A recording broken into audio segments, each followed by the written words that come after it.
All right, everybody, welcome to the TubeBuddy support stream that is starting right now. How's it going, everyone that is here on the universe of YouTube? Oh, yes. Secret tip when you're live streaming, it's great for your morale, it's great for your psyche and for like focusing on things. So if you're doing it on your computer, take your cell phone and log into your, like when you're watching the stream, and watch it from your cell phone. Use it as an external monitor for watching your chat. It's going to show you what the chat looks like from somebody else's point of view in case there's like a lag or something like that.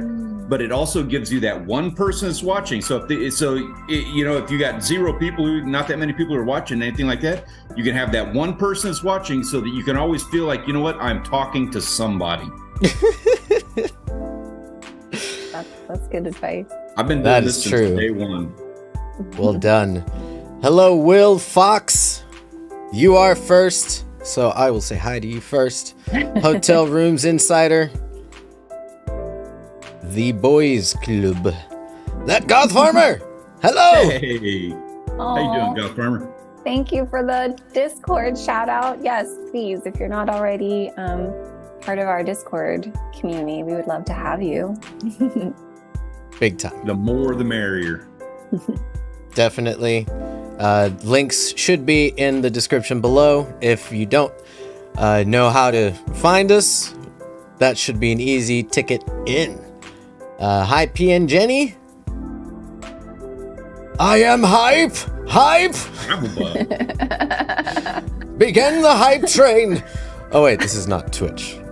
I'm sorry. Let's see. Who else? Hey, dude, why when I put a pet into it's called a burger? I can't help you there. But might be a good topic for a video. Or short. Go on the hunt, the adventure to discover the history, the origins of the patty and the buns. Hi everyone. Hello Travel Bug, D Paul. Oh, it's great. Good to see some new faces, familiar faces. Welcome everybody to the TB support stream. Today is the creator community stream where we pretty much just chat and talk, but really talk about experiences, talk about ways to stay motivated, encourage each other, learn from each other. We're gonna go all over the place. But today I've got a few tips. Or not tips, but really some things that I've learned recently that I've been kind of telling myself and having to overcome for myself, which has been really probably the hardest things for me to deal with when it comes to content creation. And so today it's the 5 don'ts of content creation. And what do I mean by that? Basically, I'm trying to tell you, don't do these 5 things if you're into content creation.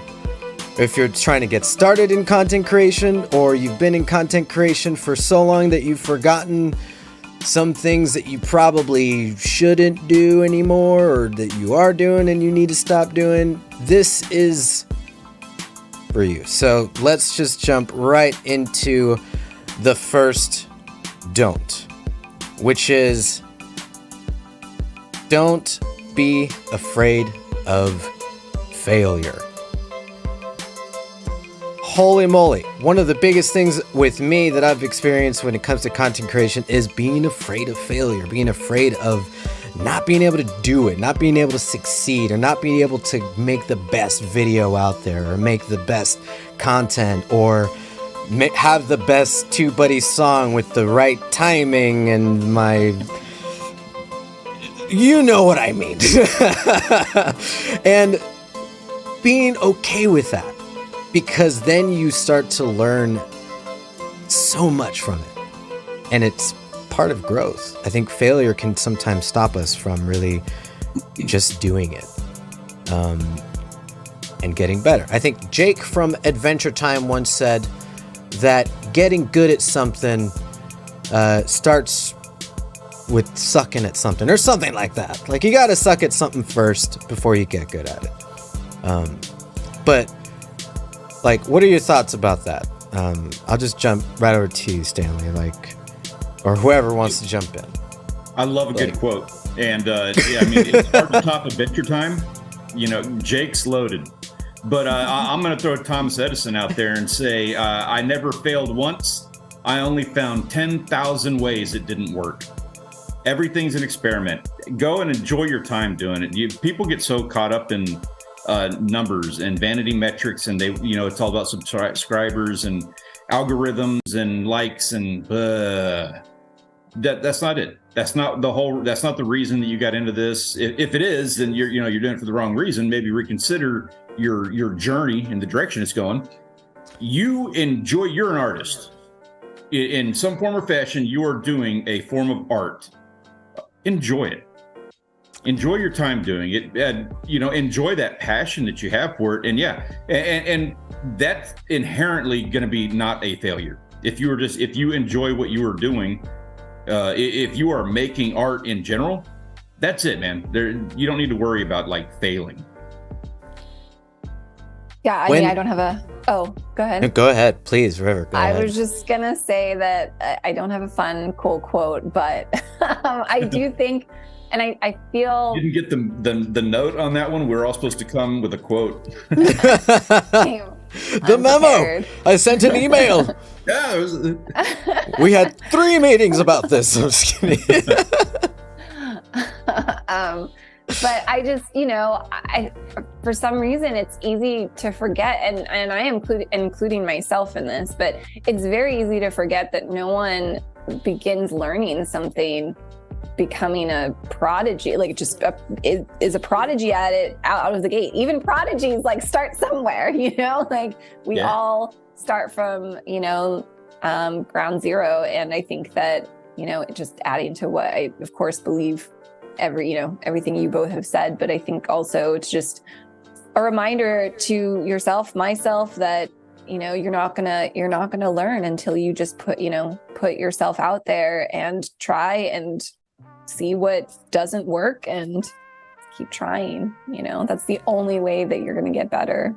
Yeah. And I think like, it's funny because, and I say this, I say this as one of the don'ts of content creation, of, not being afraid of failure, because, just from my own experience is that, like, I know it, like, kind of seeing Goth Farmer, like, you know it too, like, you're good there, and I like to think that, because that's how I learn, is by messing up a lot and just doing it, but it always comes back every now and then. It creeps in, and it can kind of creep into that creative workflow, that creative kind of just having those juices flowing, because there's stuff like, oh, I'm just not sure, or something. And sometimes that happens when it comes to the second don't of content creation, which is don't strive for perfection. And I think that there's a couple ways of looking at this one, because, with the, this whole, don't be afraid of failure, I think is one side of this coin. And the other side of this coin is that of not striving for perfection, because then it's like, well, I don't want to fail, so I want to make this the best content, the best thing that is out there. And there's a balance there. Because in one hand, you want to produce the best that you can, but you also don't want to produce the very best that exists, because there isn't. There's always room for improvement. There's always something greater. It's an endless spiral of perfection. But that can stop us. For example, I'll put myself on the spot right now with River and I, the channel, we have this separate channel for fun, and it's been, I think, more than 2 months since the second video. And I'm striving for this perfected experience in this second thing that is leaving this whole giant room of empty space. Because I'm trying to learn all these new skills, and I want it to be like this, so I need to learn this. I'm going to do this now. I want to do this, and it's so on and so on. And that could create this, especially if you're a new creator, can kind of stop you or slow you down from getting started and going. Like River, do you feel like this is how do you feel about striving for perfection? Or when was the last time you dealt with striving for perfection and like just any experience related to that? I mean, it's interesting because I feel like it definitely gets to me in some regards, but then in others it doesn't. Like with my aerial content, I'm just like, whatever, I'll just put it up. But I don't know if that's because it's like, kind of more humor or comedy centric. So in that regard, it feels less pressure, I think, for me to just like put whatever up there, because at the end of the day, it's just for fun. And I mean, all of this should be for fun, really. But I guess in contrast, my other channel that I want to start up is, the queer media analysis channel. And I think that I put pressure on myself to make it perfect, because it took me a while to write the script, and then I was tweaking it and just, again, getting in my head about perfection instead of just putting it out or filming it and putting it out. And I don't know if that's because it's a more intellectual pursuit. And so I feel like self-conscious, probably because it's in that capacity of feeling like, oh, does this make sense? Like, is this going to be something that someone, wants to watch? But I know that I have to get over that. So it's interesting how in some regards, I don't feel pressured by perfection, but then in other cases I do. Yeah. I want to read the chat on this because there's some really interesting opinions, some things that people are throwing out here, and I'm really into this conversation that's happening down in the chat.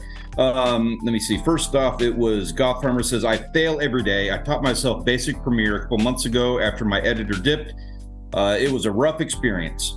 And man, it's like, like learning experiences like that are just great in my opinion. It sucks going through them, but man, you're so much of a better person on the other side of it. Aga2522 says, in the case of YouTube, failure is literally just analytics to see where you went wrong and how you can improve, what works and what doesn't work. Bubble Tea Kristen says, I get caught up on, if it's not good enough, I can't do it, because whatever content you create, it's out there forever and people judge you from it. I know that's and this is exactly so that one in particular is something that I really lean into. I feel the same way. So my journey I've been doing this for 5 years now, and the content that I'm making now blows my old stuff out of the water. It's just way better. I learned a lot of tricks. I have a lot more fun with it, and out of the water, right? Do you have the sound effects yet? No, not yet. Oh, that'd have been perfect. I'm not striving for perfection. Good call. Yeah, so, but I think about it, and one thing that I'll do is I will go fishing and I will specifically not pull out my entire bag of tricks, because sometimes it's like I want to keep it raw. I don't want to lean too heavily in like really cinematographic stuff. I don't know if it's just like a weird mind thing for me, because those videos don't typically do too great when I do that. But also, I mean, I do strive for perfection. I do want to make the best form of art that I can physically make. But this is also YouTube. And you have to understand that this is like the reality TV of the world now. Like every kind of content has its platform, and this is like the reality TV. You don't want reality a highly TV, overproduced drama thing for YouTube. It's the wrong platform for it. That's not what people come here for. So, there's that human element that people come to YouTube for, and you don't want to get so overly produced and make your thing so perfect that it no longer feels human. I guess it's a really weird, I don't know how you identify that. It's a weird fence that you're walking on. It's the divide on that. I don't even know how to describe doing it, but it is something to be mindful of for sure. Don't lose the human element. Yeah, For real. I think Go ahead. that I was just gonna say I think that I definitely can relate to. I think that that's why with my, as I mentioned, my analysis channel, that I'm fearing that, people judging me subconsciously, right? But I think at the same time, again, looking at my other channel, which I just have kind of less issues with just posting things as is, I've actually found it really kind of similarly to, I guess, what you were saying, Stanley, where it's, to me, I'm so proud of myself at the progress I've made in, not just like how I've grown as an aerialist, but even like the things I've learned editing. And I don't know, I think that there's something to that I would imagine is more relatable to people, that you can see your growth and your progress in the evolution of your channel. Yeah. Oh yeah, that's definitely to kind of have this recorded timeline of your past when it comes to this particular skill. Not like home videos or home. Man, I'm going to get a little morose with this for just a moment, but it's something that I think everybody should really kind of take into consideration. It is one of the founding things for my channel, one of the things that I think about every time I film. So this is something that when I'm no longer here, my daughter and my grandchildren have something that they can look back on and remember me with. So remember, you're recording history for family members and stuff like that in the future. Yeah, if you're doing vlogs and stuff, it's maybe not the same for everybody, but even then, if you're doing like a tech review channel, I can't see how your children wouldn't want to go back on that and look at it when they're remembering you. Maybe they go to a specific video or something, but they're going to remember you for this. And this is an opportunity for you to, see them or for you to speak to them at a time when you're no longer able to do that. Yeah, I don't have, my dad was not a YouTube creator, but I am very, very glad that he was an avid photographer who just photographed everything, so that now I have, because I have friends whose parents have passed and they don't have many photographs of them. So I think I'm, feel very privileged for that. So that's definitely a good point that I never really thought about before. Yeah. That's big, especially, for me and even my family. I don't get a chance to spend a lot of time with my family, and so they do look at my stuff to try to support and connect and spend as much time, even though it's kind of from a screen. So having this additional connection with some people that not just your audience, but other people that are really closer to that support system, that's powerful. That's powerful. It's a very powerful motivator for bringing that. Thank you for bringing that up.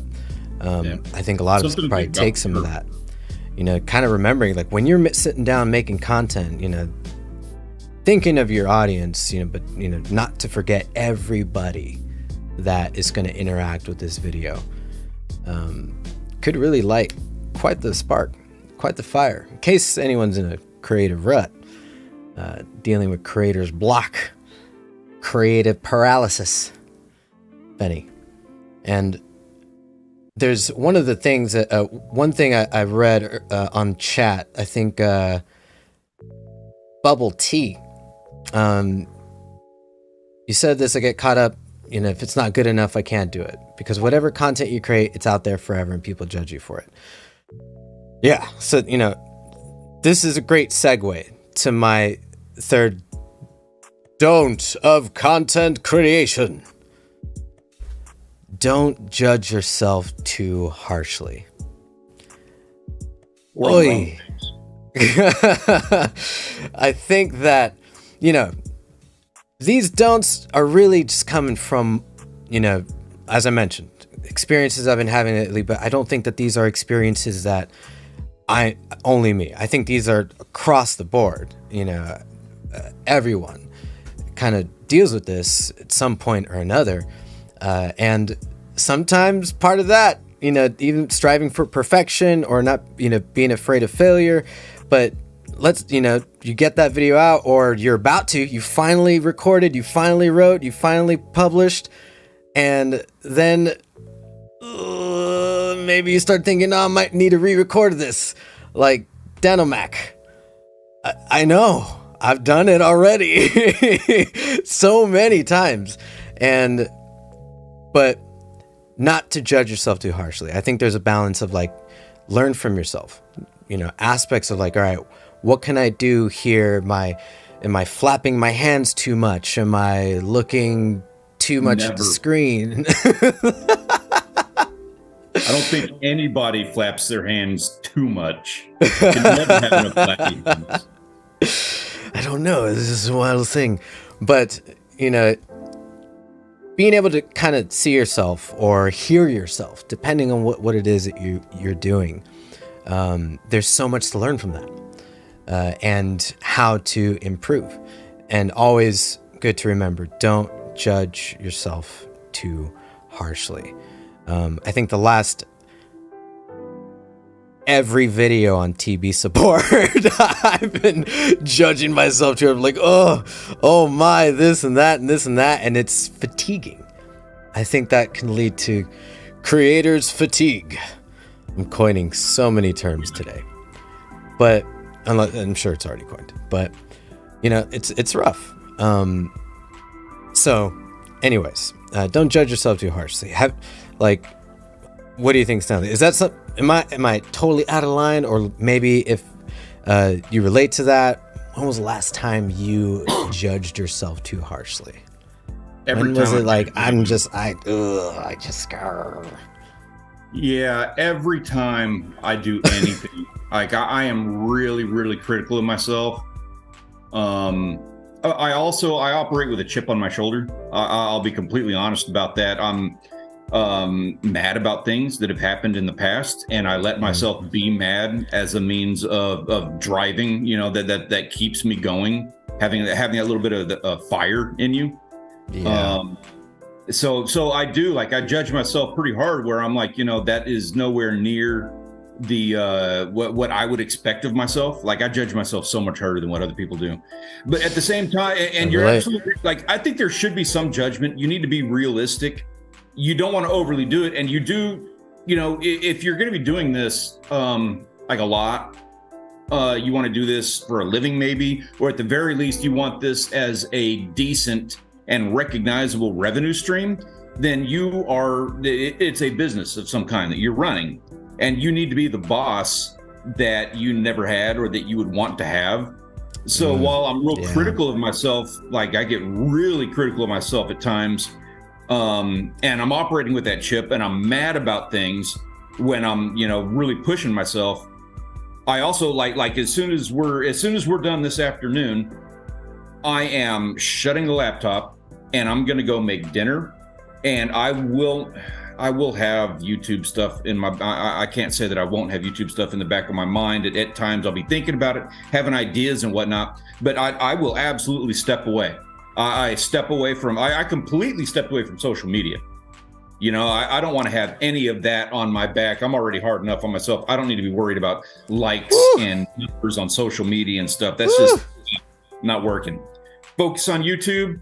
And I'm going to give myself, when I'm done in the afternoon, I'm done. That's it. I'm out. I'm moving on. I put the phone down. Phones don't touch the table. When we're having dinner and stuff like that, that is absolutely like, it's time for the screen to go. I have family and I have real things that I need to focus on. I will wake up at 4:00 in the morning and work on a YouTube video. I did that this morning. But when it's time to be off, it's time to be off. That's wise and so powerful. And if anything, just the reminder of not just putting that phone down. Yeah. Mental health, man. Down. Take care of yourself. River, you're sorry to cut you off. No, it's okay. I know that that's kind of a segue into the next one, but before we get to that one, I just wanted to say something. Spoilers. I also think about. Spoilers! River, spoilers! Well, I'm just saying, I'm sorry to interrupt the smooth flow and transition that would have been just to insert my story here, but also I guess not sorry. Because, I'm just kidding. So I guess another thing that I think about, and again, I'm not immune to judging myself too harshly either, but I guess I constantly think about and I know that you've heard this a gazillion times, Josh, but the story of like when my time at UCLA, thanks to now what I realized was ADHD, I would procrastinate so much on my papers, and I would leave it, even though I was, thinking about and reading and researching constantly. Every time I sat down at my computer and tried to type out my paper, I already was in my head of like judging, does this sound right? Does this this sounds dumb. Like that doesn't sound, that doesn't make sense. And I would just put it off. And then I came to a point where, I either had to turn in this paper or I would fail the class. So I remember very vividly writing just furiously an 18-page research paper from scratch the night before it was due. And I got an A on it. And so then from that, I keep telling myself, like, because I had no time basically to judge myself and to think about what I was, I just pure like output. And I think about that often, how when I didn't even have a chance or time or space or energy to judge myself, I just created and it flowed out of me and it still was great. So I try to remind myself of that I'm capable of that, because I've done that. But it's hard. It's easy to forget sometimes, but I just think that that's also something to keep in mind, that like, look at all the times that you've made stuff, that you have that capability. Try not to let that, those judgments of yourself interfere with your, workflow, because that just eats so much energy and so much time wasted when it's just, you could just be just doing it. Your time is the most valuable thing in the world, and anybody that would tell you anything different is completely off base. You have X amount of time on this planet. You don't even know how much it is. You don't even know how much time you got. Use it to the best way, so that when it's over, you can look back and be like, you know what? I did what I could. I did what I could with the time that I had. You don't get any more, Yeah, and that's, time can just I'm sure some can relate with ADHD. There's just some kind of neurotypical weirdness. Time is, it's very timey-wimey, wibbly wobbly. Real quick, I don't know what, and it can just fly by. Oh yeah, it's like that. It's over in an instant. Yeah, like I would think, like, okay, I think I got a week to make this video. Suddenly, 2 weeks later,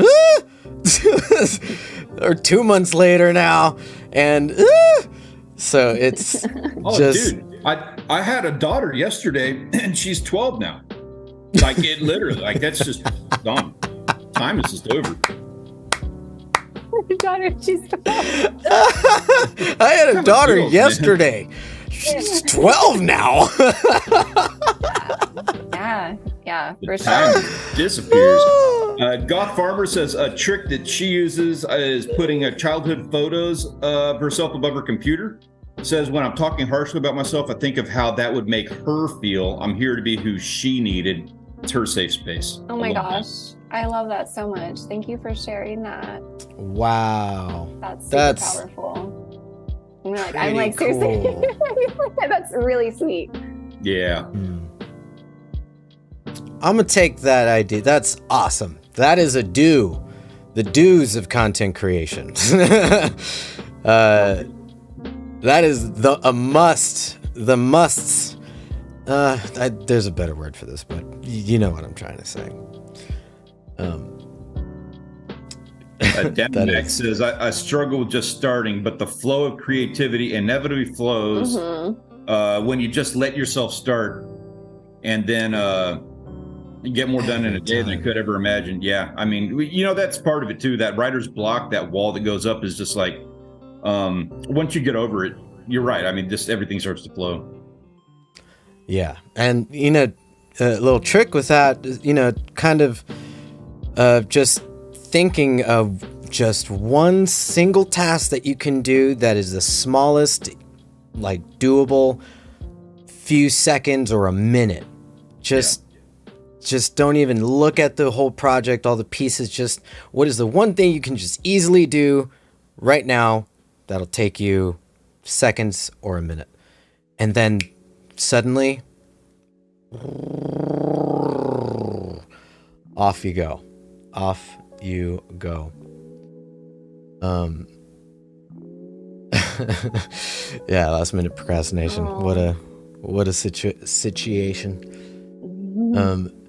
Get more done. Yeah, one professor did portraits of students. Wow. I think I need it. You know, a long time ago, I used to put all these Post-it notes all around my monitor and certain things and all these little reminders. I think I need a lot of that instead of cables. Lots of cables. Yeah, I do notebooks. as- Like, I love taking notes. Yeah. All right.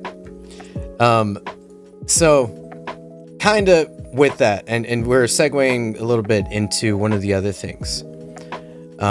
You know, when it comes to, you know, just dealing with a lot, or just it can be, let's say that you did find your rhythm. Let's say you did that, you know, 5 seconds, 1 minute trick, and suddenly you're going, and now you just kept doing it, and then suddenly 12 years later, the baby you just had, who's, you know, your daughter, you just, oh my, I didn't realize I've been sitting in this chair for 12 years. The fourth don't of content creation is don't forget to take a break. I'll say it so many times. Don't forget to take a break, because you're a human being. You're not ChatGPT. Okay? You are human. And that means we need to take a break and to create and especially if you are in a creative rut, creator's block, creative paralysis, whatever. Taking a break can easily rejuvenate that. I'm saying that because this last weekend I went camping. I decided just to take off on the note that you mentioned, Stanley, disconnect. Put that phone down. If anything, force myself, because I can't just put the phone down or the screen down. I have to force myself to be somewhere where service doesn't even exist. And went out camping, Lake Elsinore, California, beautiful. Yes. Had a whole mountain to myself, stared at the stars, fire next to me. Nothing but some nice lo-fi chill music in the background, some that I've been making, and just sitting there. It was everything I needed. I came back with this fire with so many ideas that were coming to me. It's funny how that distraction or the noise of so much content, we work in content, but when we're just plugging ourselves in and ingesting all that noise is cluttering all that creative frequencies that we can be receiving to generate these ideas and to gather that fire. And I came back with this, just so much going on. It was everything I needed. The break was important, and it's easy to forget to take breaks sometimes because the excitement could be just through the roof, especially if you're just starting or you are on a roll and things are looking good and subscribers are going up and views are going up and you're learning this and you're learning that, dopamine hit here and serotonin rush there and endorphins galore and all the things. But at the end of the day, that's gonna come crashing down without just taking a break, reflecting, enjoying the fruits of your labor, and giving time to yourself. If anything, disconnect. That disconnection is... You need it. Big. You know, one thing that I tend to think about, and this isn't so much about like taking a break, but it kind of is. It's like, I don't know, a weird kind of take on this, but I grew up, you know, like with listening to a lot of punk rock music. So I assume like a lot of people probably heard Offspring. They were pretty big in the 90s. Oh, yeah. And all of their stuff was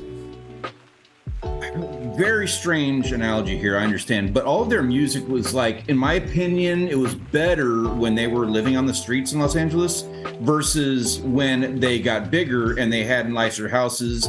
They were in their 30s and emotionally and psychologically more, like level, like their mental health was a lot better than when they were younger and they were having to deal with the stuff that they were writing their music about. So they needed mentally to get away from what they were doing, because it's not sustainable, what they were doing when they were creating that kind of music. But the art suffered as a result. You need to be able to find a way of like writing that, again, that fence line, that line, whatever. You got to be able to ride that very fine little like chasm of that thing that drives your art, but also being able to get away from it, because the thing that drives your art is going to make you look into any artist who stayed living on the streets in LA, like as an analogy, they are not right. They are not normal. There's something wrong with that person. And you might have like Basquiat, if you're looking for an artist, an amazing artist, but he was so into that art thing that, it messed with his head. He had mental issues as a result. You need to be able to get away, and it can't be where like so many creators who are like they have to get away, so they stop it. They just drop it entirely. They want to they drop the whole thing and they're done. You got to be able to ride that line. You got to be able to do that, get that stuff that gives you ambition and pushes you. But then you also have to have that break. You have to be the boss that you deserve to have and take those breaks when you need them.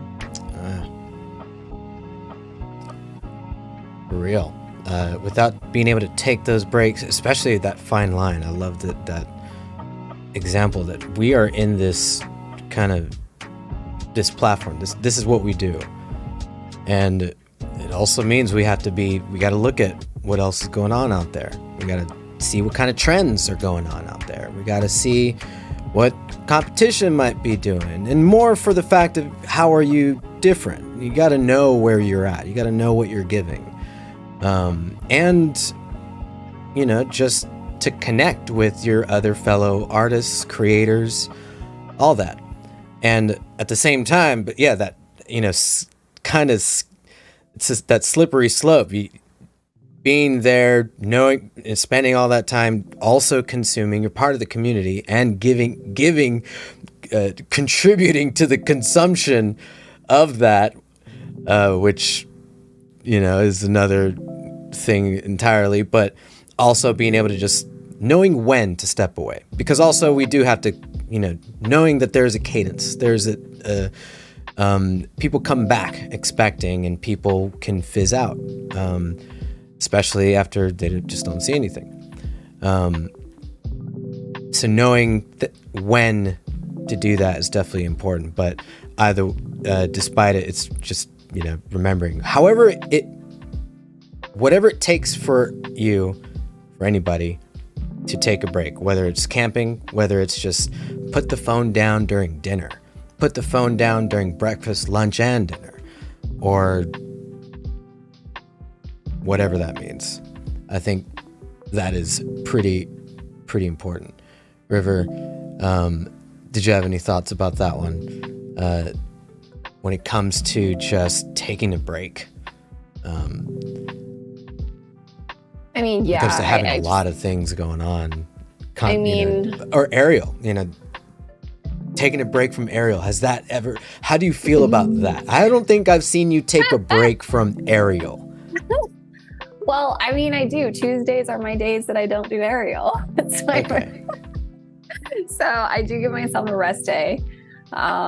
But I definitely try to implement, in addition to what you said about, getting out in nature, I think disconnecting like physically from the internet is always, I love that so much. And I definitely need to do that more in my life. But even something that I found has been helpful for me is just not being on my phone right before bed. And of course, like I'm used to having the activity of scrolling on my phone and looking at my phone, looking at, YouTube, before I go to sleep. But, so to replace that, I've just started reading before bed. And now, I as you know, I mean, I've been reading a lot now because I have taken that time. And I don't know, I feel glad that I have more balance with that, I think. But I like Stanley's idea of the rule of like no phone when you're eating, because I definitely don't do that. But I feel like that's a small change that I can make that it would make a difference too. Oh yeah. I think all those things add up for sure. It's a great idea. I'm going to take advantage because I look at the phone almost everything I do. So another one, Peter McKinnon, who I love like talking about him. So, okay. So like he says, and I love this, but he likes to simplify. Nope, that didn't do it. I wanted it to be dramatic. Nope, that didn't do it either. There it is. Like that's all the apps on my phone. One screen, one little thing. Hey, it's us. Yes. Miniature us. cut the crud. You don't want you waste time by looking at so many apps, by doing so many things. People have like all tons of stuff on there, and save yourself time, which is again very valuable. If you have like 15 games on your phone that you're spending time on, cut that down to 2. I'm not even saying you need to delete it all, but cut that stuff that's taking up your time and taking your attention away from things that are more important in life. Talking about stopping the scroll again, like I love cutting social media. I feel so much better in my life having done that. That's another one. And of course, I'll do anything Peter McKinnon says. So, take that as a grain of salt. But yeah, eliminating the number of apps and the number of distractions that are on your phone can help too. Yeah, like doom scrolling. Avoid doom scrolling. That's my big problem. And part of what camping did for me, because I couldn't doom scroll, I was forced out of it. When I got back, I found myself just not going through the typical YouTube shorts extravaganza and then jumping over to TikTok jackpot and then Instagram bonanza, like just going to all these different places, and suddenly 4 or 5 hours go by and I need to be in bed 4 hours ago. And that eats away the dopamine and all that. But when I came back after that camping trip, I was kind of broken from that cycle. Now I'm just kind of like, I got so many other things that I need to do. Instead of that or going to bed, just jump right to it. There's no need. When you do it, I say this a lot, be intentional. If you're going to do it, know why you're doing it, what you're looking for, and give yourself a cutoff time. I think that's another form of taking a break. I think that, I was just going to say, I think also disconnecting gives you, like, especially when you do it for a period of time, at least when I'm camping or such, it gives me a new perspective, and it gives me, I feel like it gives me brain space to think of new ideas that I would not be able to think of when I'm constantly consuming content in my day-to-day. Yeah. Real quick here, got to read this one out. So Dysphagia says, sorry for the lateness. I was coming back from Birmingham, which is a city in the UK, from a job interview, which is not. Congrats. Oh. Yeah, that is awesome. Congratulations on that. I'm so cool. Congratulations. You've got a new job. So Brawl Stars is asking, would like a little introduction of the three of us. Not really sure who we are. Loving the stream. Would like to get to know you people. Thank you for that. Appreciate it. Yeah. We're kind of bad at that. Definitely. So I think, I'm sorry. Like I think big names or anything. So I think I kind of missed that part in the beginning of the stream. Not striving for perfection, not being afraid of failure. Right? I think it's not comfortable because we have a lot of friends in the chat who come and have seen us before. So yeah. I apologize to the new people who have joined us that we didn't introduce ourselves. Okay, sorry. Continue, Josh. It's no worries. It's all good. My name is Josh. I'm here from TubeBuddy. We are all from TubeBuddy support the community, really. Here to kind of help and hang out. And I primarily work in different sides of TubeBuddy when it comes to building up this support YouTube channel, and a few other aspects when it comes to support, customer service, community, growing the community, connecting, and plethora of other hats. But right now, focused on just taking care of TubeBuddy support, helping to teach each other how to use TubeBuddy and learn more about YouTube and grow as creators and in the YouTube space. And Stanley Orchard. Stanley, you're gonna hear me like I reference myself like probably way too much, like when we live stream. I do a fishing channel on YouTube, and that's what got me picked up by TubeBuddy. Worked with TubeBuddy for a while now. I do the you'll see me in Discord. If you have technical issues and stuff like that, you send us an email or something like that, I'll be on those emails. I answer comments on social media and the YouTube channel, and I try to slip onto these streams whenever I get a chance because I just like to talk. I don't know how Stanley just shows up in these things. I don't send any links at all. He just there and appears. He sets up the whole stream and everything. All of a sudden, it's like I'm on the thumbnail. I made the thumbnail. How did he get on here? It's just weird magic from the universe. You just a permanent existence in YouTube and TubeBuddy. But you did mention a couple things, just kind of some things that you do, and I missed this part a little bit. I'm through and through, first and foremost, a musician and audio engineer and producer. I make music, but then I started dabbling into streaming a lot on Twitch. That really gave me this passion for making videos and getting into just content.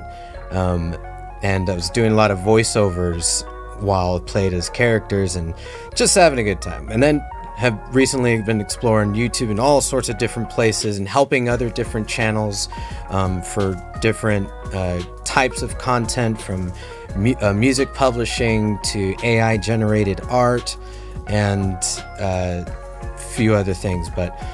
And TubeBuddy, been here for a while, and I've been loving helping creators. This has been my favorite thing to do so far. But yeah. And then we also have River. Hi, I'm River. My pronouns are they, them. I have been a part of the TubeBuddy support team we're almost coming up on a year. It'll be a year on May 2nd. So that's wild how quickly, speaking of how time flies. I'm somewhat around the Discord server. Stanley and I host a weekly Wednesday live stream on there. And I'm also one of the people you will probably contact when you reach out to support for help with your account.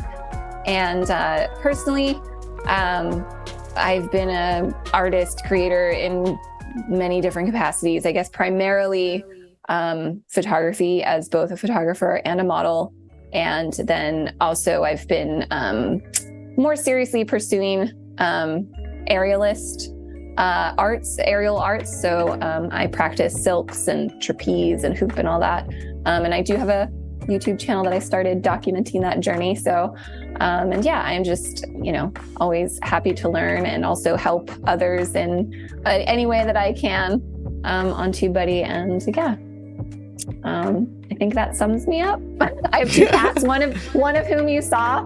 Her name was is Anya. But yeah. Nice. Well, thank you. Also, pronouns they, them as well. I keep forgetting. It's always a thing. But that is us. And every other Thursday, we talk, chat, share stuff, encourage each other, motivate, we just hang out and stuff. But where can I find your music? Love the TubeBuddy song. I'm going to do a better variation of that song. I went back and listened to it and judged myself too harshly. One of the don'ts of content creation. And, but yeah. River, were you saying something? No, I was just sorry. All right. Smiling. Yes. All right. I will do a better job of introducing ourselves next time as well. And in between Thursdays, I do more of a tutorial. Pretty much just really learning more about TubeBuddy and how to use TubeBuddy to accomplish certain goals, and just to keep those skills honed. But for the last, It's the build up for the last one. Ready for it. The last don't of content creation. Number 5 being, don't do it alone. I think that it's really, really easy sometimes to just go at it alone. Do everything yourself from beginning to end forever. And I'm not saying that you shouldn't start if it's just you or anything, but don't forget that this is best done when others are involved, other creators. Your community is involved, your audience is involved in one aspect or another, whether it's collaborating with the other creators, whether it's joining a mastermind or a community of creators, talking shop, or if it's hanging out with your community, doing certain stuff. Learning from others is contagious. Creativity from others is contagious. And ultimately, creating is so much more fun when you're doing it with others. At least in my opinion.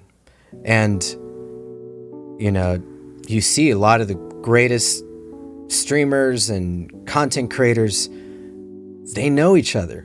And they work with each other, and they support each other, and they support others. And that's really what ultimately, despite it all, despite the competition, despite anything else, it's a community of creators creating content for the community. Whether it's on YouTube, Instagram, TikTok, wherever. It's art, it's meant to be shared, and it's even better when more people are involved. And that makes it so much more fun. Am I alone on that one? What do y'all say? Not at all. Of course, I completely agree. I mean, Stanley and I constantly talk about having, I think, not just the practical reason of having, an accountability group, but the camaraderie and the, I think that's partially, again, to bring things thinking about my aerial community. I started performing for the first time by myself the past several months, and I feel like I've never felt comfortable or safe enough to do that until I came across this community where everyone is super supportive, everyone's cheering each other on, and I think that it's important to find that among people, and it does. Obviously, those people are people I know in real life physically, but I think that you can still find that virtually as well, especially with all the means of communication we have. Yeah, I'm gonna be real honest with you about this one. YouTube is a lonely island. If you like anything, but especially it seems with like YouTube or social media or any of these things, like the bigger you get, the bigger your channel is, and you're typically going to be judged by like subscriber counts, which is dumb, but that's just how the nature of the beast is. And when you start to take off, when you start to do well, there will be some resentment among your peers, people who were not able to accomplish what you were, and they are going to harp on you. You may lose friends. It's absolutely not uncommon for that to happen. I have lost friends as a result of YouTube. I have people who are they're no longer in my life simply because of YouTube. And it's very unfortunate, very close friends. It's a very lonely place. You need to, you are going to have friends, like very close friends. You're going to have your inner circle, and you're going to have your family, and you're going to have the community that you work around. You need to be as involved with them as possible. You need to have that inner circle. You need to have those friends. You need all of them, whether or not they are helping you with filming or editing. These are a part of your channel. Your husband, wife, girlfriend, boyfriend, your mom, your dad, brothers, sisters, siblings, whatever. These people even if they are not putting in physical effort, they are a part of your life. They are a part of your channel. And if you need to identify that, and you need to address it with them. I need your opinion. Don't hit them up like, I need you to share this on Facebook for me. That's not their value. That's your value. That's what you're supposed to do. You're supposed to make the content that gets out there that YouTube is going to be sharing out. You're controlling the social media accounts. You're the boss. You're maintaining all of that. Your family, your friends, your inner circle, they are there to help. They're a shoulder to cry on. They are somebody to help you celebrate the milestones. They are there for brainstorming. They're there to give you the critical feedback that nobody else is willing to give you, because they don't want to hurt your feelings, or because they're not as passionate about it, or they don't understand what's going on. They are a part of what's going on, and you need to, address that with them. Let them know that that's what they're there for, and that they have value and have that foundation, that infrastructure of people that are helping with your channel. Because again, it gets lonely. You are going to need to have them there. Yeah, that hits, I think, because it's not. Yeah, I'm getting a little like I'm getting passionate about it. Just thinking back. That's powerful. That's strong, because I'm saying this collaborating, your community, your audience, but you're close, whoever they are. That support system, and it is a lonely road. Nobody said this was easy. And that means spending a lot of time on this. And that could mean, different sets of boundaries, or just different requirement of investment. And having your support system is incredibly valuable, if not the most important thing. If anything, it's the main perspective of not doing it alone. Don't do this alone. And have that support system, because when it is just you and only you, and that's it, and you've lost from relationships like family and close friends, I think that's where it can get toxic, and that's where it's worse. Or whoever it is that close support system is, and if not having one, how to get that, or making that a priority. Just as important as making a video is having that foundation, so that as you build, that foundation's not going to crumble. This is some real stuff. And I think the most important stuff when it comes to content creation, if you're new to content creation, if you've been doing it for a while and maybe have forgotten, or it's easy to kind of lose sight of things, and it's a nice reminder every now and then. But these 5 don'ts of content creation are full of what it takes to keep home up, your channel, your inner sanity, your ability to create, and your ability to share and produce something that is contributing to people and those that will watch it later in the future, even if it's your family. Don't be afraid of failure. Don't aim for perfection. Don't judge yourself too harshly. Don't forget to take a break. Don't do it alone. With those 5 don'ts of content creation, we will leave you with that. Thank you everyone for being here, for joining us in this deep discussion. Good times. I hope that this has energized you. I hope that this has empowered you. I hope that you know what to do next in order to start creating, whether it's taking a break or whatever it is you need to do. Just keep on creating and all the other stuff. But once again, thanks. Thank you, Stanley. Thank you, River. Everybody in stream. All the people. All the kinds of people. Bots included, if there is. a bot in there or not. We appreciate you. We enjoy you. See you next Thursday. Some tutorials. And yeah, you got this. See you later.